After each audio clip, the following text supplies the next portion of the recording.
Halo guys, nama gue Steve dari StephTech, dan di video kali ini kita bakal nge-unboxing dan juga quick review HP yang harganya udah lumayan turun banget nih di tahun 2024, Asus Zenfone 10. Yap, ini harga barunya juga udah lumayan turun, bekasnya juga lumayan oke. Pertama kita bahas dulu untuk harga barunya ya. Untuk harga baru kalian bisa dapetin Asus Zenfone 10 di harga sekitar 6,8 sampai 6,9 juta. Ya 6 jutaan lah ya, bisa dibilang. Itu varian 8GB RAM dengan internal storage sebesar 128GB, nggak ada ekspansi storage, dual SIM.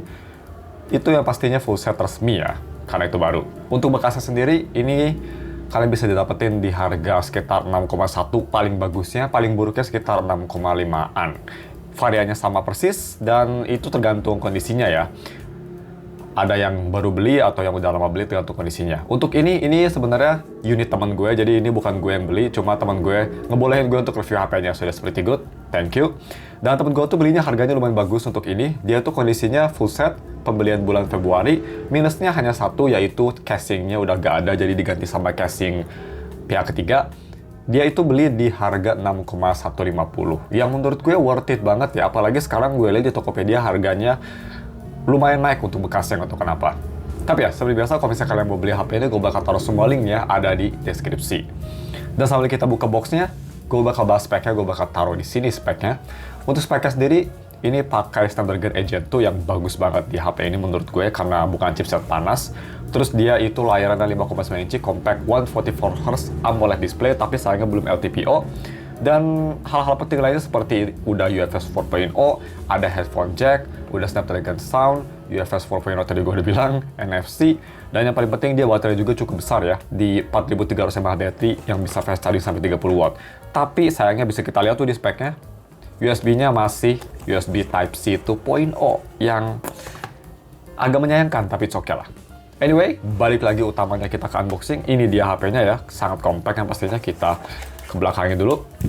Di sini kalian udah dapetin SIM ejector dan juga casing yang bukan original, tapi kalau misalnya kalian beli yang ada casing ori, yang pasti bakal dapet casing ori. Kalau misalnya kita kepinggirin, di sini ada dua box. Yang pertama di sini ada Type-C charger dan juga kabel USB-C to C. Ini Type-C to Type-C ya, charger blinknya, yang udah support 30 watt fast charging juga. Yap, ini HP compact, bisa dibilang nggak compact-compact ya isinya. Dan HP-nya juga sendiri, dia fiturnya jauh lebih banyak daripada HP flagship yang segede gedem kayak S24 Ultra gue. Kelemahan HP ini sebenarnya gue lihat sih hanya satu ya, dari software supportnya yang hanya disupport sampai Android 15, karena kan Asus cuma 2 tahun software update dan 4 tahun security patch, yang sangat disayangkan. Asus, please improve. Anyway, ini dia HP-nya, gue mau lap bentar. Dan di screen protectornya memang ada beberapa scratch, tapi it's normal karena dia plastik.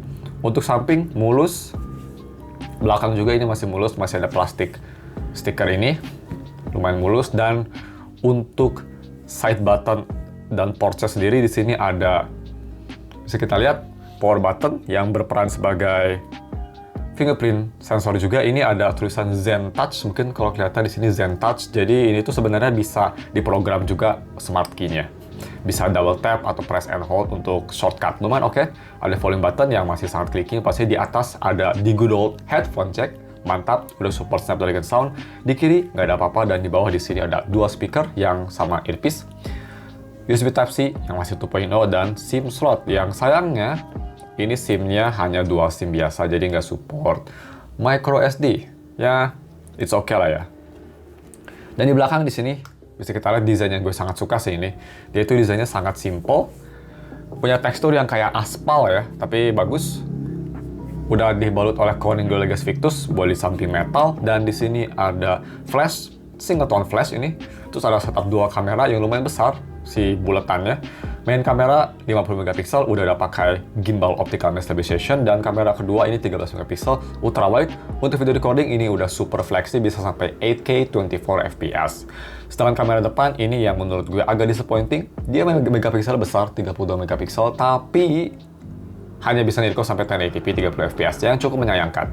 Dan overall ini bodinya sih masih cukup mulus, masih cukup oke lah ya, masih bagus. Untuk berat sendiri, buatnya penasaran, ini HP walaupun kecil, tapi menurut gue bobotnya cukup pas, jadi masih kerasa kayak premium. Dia ada di 177,7. Jadi masih lebih enak. Dipegang di tangan nggak kerasa kayak HP murahan, kayak mainan, kayak Infinix GT10 Pro. Dan untuk side by side, kalau misalnya dibandingin sama HP jadul kayak iPhone 4S, bisa kita lihat, nggak beda jauh lah ya, ini sangat compact. Buat tangan gue yang lumayan besar, ini HP-nya kelihatan sangat mini, tapi one-handed ini sangat mantap. Dan kenapa gue setupnya kayak gini? Karena kita bakal langsung ke setupnya. Yap, gue udah setup sebenarnya. Sebenarnya gue bakal come clean aja. Gue udah setup HP ini, gue udah record sebenarnya unboxingnya, tapi mikrofonnya rusak. Gak ada suara mikrofon gue. And I'm fucking pissed, jadi gue ulangi lagi semua. Jadi ya gue udah setup semua, gue udah tes semua, jadi kita langsung aja masuk ke first impresi atau quick review-nya. Yang pertama seperti biasa kita bahas untuk fingerprint sensornya. Ini gue suka banget, penempatannya enak, dan dia bisa kita lihat kecepatannya pretty much instan ya. Kita langsung tes aja 1, 2, 3. Tuh, gue nyalain ya. Bam, langsung kebuka. Instan banget. Kalau misal gue mau coba ngelihat real time-nya 1, 2, 3, nah, instan, sangat cepat dan gak ada masalah sama sekali. Yang menjadi masalah menurut gue dari software version-nya, atau software support-nya lebih tepatnya. Kalau misalnya kita ke setting, dan kita scroll all the way to the bottom, ke system dan about phone, ini bisa kita lihat, dia di Android 14. Yap. Tapi sayangnya ini hanya disupport 1 tahun lagi aja sampai Android 15, yaitu tahun ini tahun terakhir jadinya guys. Yap, sayang sekali. Karena Asus memang masih menurut gue salah satu company yang punya software support terburuk. Hanya 2 tahun loh, bayangin. So ya, unlucky. Android 14 bisa kita lihat. Dan untuk layar sendiri gue udah cek, gak ada masalah sama sekali. Dan mumpung kita lagi di setting ya, di sini ada fitur yang gue suka, yaitu animation-nya. Biasanya kalau misalkan kalian mau ngatur animation speed, kalian harus nyalain developer option, ya ribet lah ya, first time setup-nya tuh, harus kayak gitu. Tapi kalau di Asus dia udah ada langsung di display option, bisa kita lihat, kalau bisa kita scroll langsung ada di display customization, dan ada di animation speed langsung ada tuh. Jadi kalian bisa langsung kontrol aja, nggak usah nyalain developer option dulu. That's pretty good. Dan ini optionnya juga cukup banyak kan kustomisasinya. Ada auto refresh rate, ini bukan LTPO, jadi hanya bisa turun sampai 60 Hz aja. Dan mumpung kita lagi di setting juga, ini control panelnya bisa kita lihat sangat stok Android, dan ini juga salah satu hal yang gue suka banget sama Asus. Ini tuh kayak stok Android banget experience-nya ya. Sangat mirip banget kayak stok Android. Mungkin ada beberapa kayak ya UI perbedaan kayak tulisan auto harus di sini, tapi overall ini pretty much stok Android, yang artinya performanya sangat enak dan sangat enteng. Itu yang gue suka. Nah, tadi balik lagi ke control center, gue rekomen ya, kalian tuh untuk sistem gameplaynya, sistem mode-nya, karena kalau misalnya kalian mau main game itu bakal otomatis ke high performance. Yang bakal performance-nya kenceng banget, malah lebih kenceng daripada S23 Ultra. Tapi gue nggak rekomen nyalain karena cepet banget panas. Mendingan ke dynamic aja, karena sustainability-nya jauh lebih bagus di dynamic untuk main game terutama. Stay on dynamic guys. Kualitas displaynya gimana? Ini hanya first impresi, jadi gue nggak bakal terlalu deep. First impresi cukup bagus. Kalian bisa setting kayak di HP Samsung, kalau misalnya kita ke setting dan ke display tadi bisa disetting warnanya optimal atau natural, kan bisa setting kedinginan atau keangetan layarnya. Tapi di optimal setting ini layar cukup oke, nggak se-vibrant Samsung. Tapi ya gue bisa bilang kalau misal Samsung tuh 10 dari 10, ini bisa dibilang 8,5 dari 10 lah. Cukup oke, cukup vibrant dan cukup enak dilihat.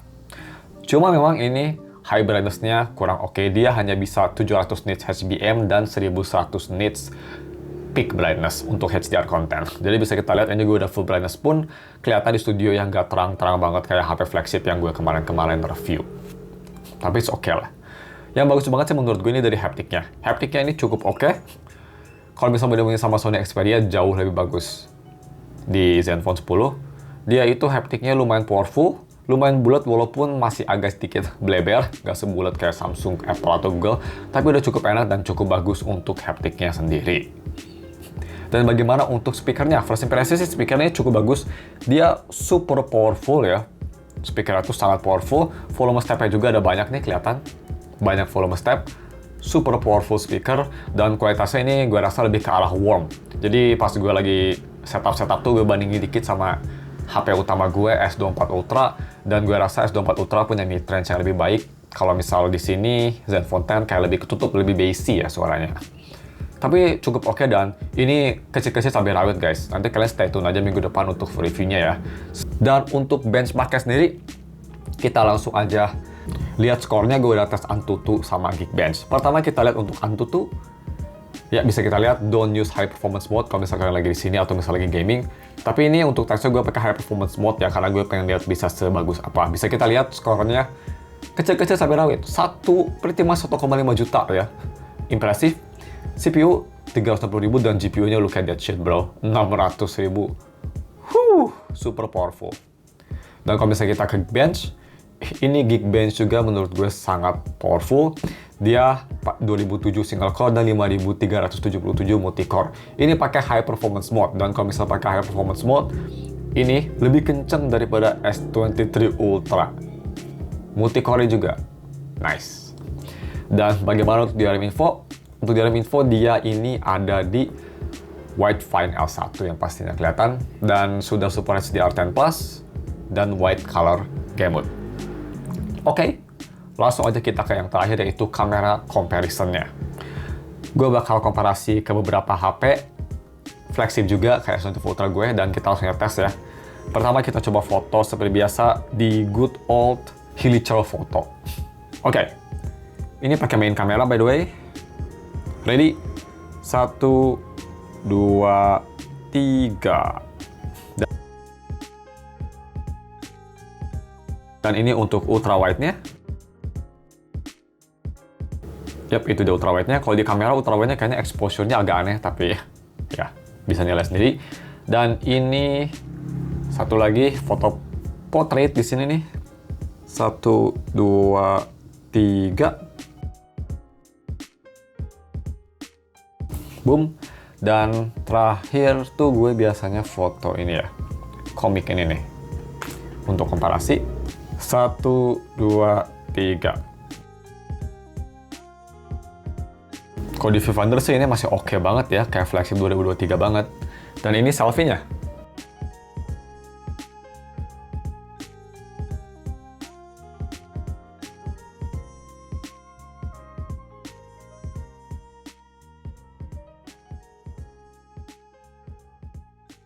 Oke, itu dia kualitas fotonya, dan dibandingin sama beberapa HP, gue bisa bilang sih masih flagship ya kualitasnya. Dan untuk video recording, bisa kita lihat nih, kalian bisa pilih 4K atau even 8K 24. Ya 8K sih agak gimmick ya, kita tesnya di 4K 60 aja nggak sih yang orang-orang pakai. Kita langsung tes, bisa kita lihat viewfinder ini smooth banget. Nice. Langsung kita tes, 1, 2, 3. Oke, ini dia video recording pakai resolusi 4K 60fps di Asus Zenfone 10. Yang gue suka di sini kalian bisa nge-pause juga videonya, jadi kayak di Samsung ya. Bagus banget buat yang video recordingnya lama, bisa di-pause dulu kalau misalnya kalian lagi mikir ide. Dan kalau misalnya kita coba mau fokus, kita coba fokusin ke ini nih, Ember. Fokusnya cepet ya guys, cepet banget loh. Mantap, mantap. Dan kalau misalnya kita lihat setup gue, nah, kayak gini. Noise-nya cukup bagus, nggak seburuk Pixel. Lumayan banyak noise di sini, tapi overall bagus. Kalian juga bisa nilai gimana mikrofonnya. Apakah bisa sambil diganti lensanya saat recording? Kita coba tes. Oh, sayangnya nggak bisa. Jadi hanya bisa di lensa 1 kali aja. Zoom bisa sampai berapa kali? 4 kali aja ya untuk zoom. Oke. There you go. Kita langsung aja balik ke setup gue. Nih kayak gini. Cukup bagus ya. Dan langsung balik lagi ke S24 Ultra. Nah, jadi itu dia video recordingnya. Menurut gue sih bagus banget ya. Buat kalian pada videografi sih kayaknya ini bisa untuk mengganti. Oke banget loh itu. Terutama fokusnya cepet banget, dan noise-nya juga di 4K 60 acceptable sekali. Tapi yang bikin kurang acceptable sih bisa kita lihat, hanya full HD doang. Untuk kamera depannya 30 fps lagi, jadi ya unfortunate banget. So, mungkin cuma sekedar video unboxing dan sedikit quick reviewnya. Minggu depan bakal lebih detail lagi, jadi stay tune. Thanks for watching. Kita ketemu lagi minggu depan untuk video review lainnya. Oh iya, jangan lupa like dan subscribe ya.